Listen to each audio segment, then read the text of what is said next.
नहमदुहु व नसल्ली अला रसूलिहिल करीम व अम्मा बाद फ़अऊज़ु बिल्लाहि मिनश शैतानिर रजीम बिस्मिल्लाहिर रहमानिर रहीम।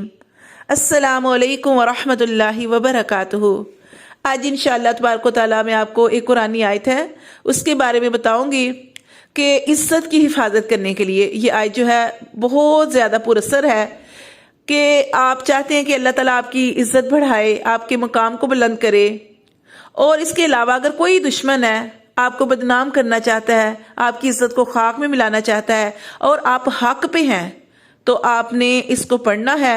और पढ़ने का तरीका यह है कि आपने इसके शुरू और आखिर में कोई छोटा सा दरूद पढ़ लें, और जैसे सल्लल्लाहु अलैहि वसल्लम है इसको पढ़ लें।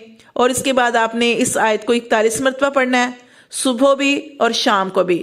यानी इस आयत को पढ़ने से पहले और बाद में कोई छोटा सा दरूद पढ़ लें, उसके बाद इस आयत को पढ़ें और फिर अपने ऊपर दम कर दें। सुबह शाम ये पढ़ना है आपने। मैं आपको बता देती हूँ कि पारा नंबर 11 सूरत यूनस आयत नंबर 65 मैं आपको पढ़ के बताती हूँ।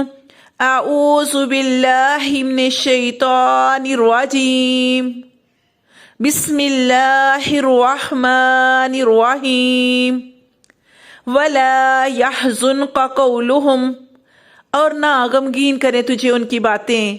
इन्नल इज़्ज़त लिल्लाहि जमीया, बेशक इज्जत तो सारी अल्लाह ही के लिए है। हुवस समीउल अलीम, और वो अल्लाह खूब सुनने वाला खूब जानने वाला है। यानी अल्लाह तबारक व तआला तुम्हारी पुकार को खूब सुनता भी है, और तुम्हारे जो सीनों के अंदर जो छुपी बातें हैं अल्लाह तबारक व तआला उनको भी जानता है। ठीक है, ये आप बड़े यकीन के साथ पढ़ें, अल्लाह पे तवक्कल करें और अल्लाह पे भरोसा करें, अल्लाह पर यकीन करें कि ये अल्लाह का कलाम है और अल्लाह के कलाम के ज़रिए हम अल्लाह से मदद मांग रहे हैं। फिर जितनी मर्जी कोई आपको जो है आपको जलील करने की कोशिश करे, आपकी इज्जत खराब करने की कोशिश करे, लेकिन अल्लाह तबारक व तआला आपकी हिफाजत फरमाएंगे। ना सिर्फ हिफाजत फरमाएंगे बल्कि अल्लाह तबारक व तआला आपकी इज्जत में इजाफा फरमा देंगे, आपके मकाम को बुलंद फरमा देंगे और आपको दुश्मनों की तकलीफों से भी महफूज रखेंगे। तो आपको समझ आ गई होगी।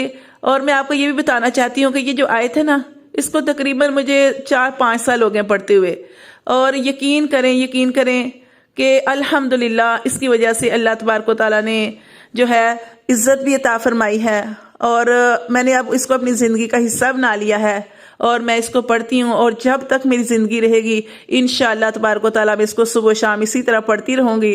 इससे क्या होता है कि आप अल्लाह की ज़ात पे मुकम्मल यकीन कर लेते हैं, मुकम्मल भरोसा करते हैं कि अल्लाह मैंने अपना मामला अब तेरे सुपुर्द कर दिया। अल्लाह तू तो जानता भी है, तू सुनता भी है। मेरे अल्लाह तबारक व तआला तू हमें इज्जतें अता फरमा, और अल्लाह कोई हमें तकलीफ नहीं पहुँचा सकता, कोई हमें नफ़ा नहीं दे सकता जब तक तू ना चाहे। और मेरे रब्बे करीम, जैसे देख कुरान मजीद में मेरे रब्बे करीम ने इरशाद फरमाया, व तो इज़्ज़ु मन तशा व तुज़िल्लु मन तशा बियदिकल खैर, कि इज्जत भी अल्लाह ही के हाथ में है और जिल्लत और ज़लील और रुस्वा भी वही करता है, और सारे इख्तियारात का मालिक मेरा रब्बे करीम ही है। तो इसको यकीन के साथ पढ़ें, अल्लाह से दुआ भी करें कि अल्लाह तबारक व तआला हम सब की इज़्ज़तों को हमेशा हमेशा महफूज फरमाए, हमारी इज़्ज़तों में इजाफे फरमाए, हमारे बच्चों की इज़्ज़तों में इजाफे फरमाए, हमें नेकी के साथ, हमें भलाई के साथ, हमें दीन के साथ जुड़े रहने की तौफीक अता फरमाए, और जब तक हमारी ज़िंदगी है हमें इस कुरान के साथ जुड़े रहने की तौफीक अता फरमाए। आमीन। अस्सलामु अलैकुम व रहमतुल्लाहि व बरकातुहू।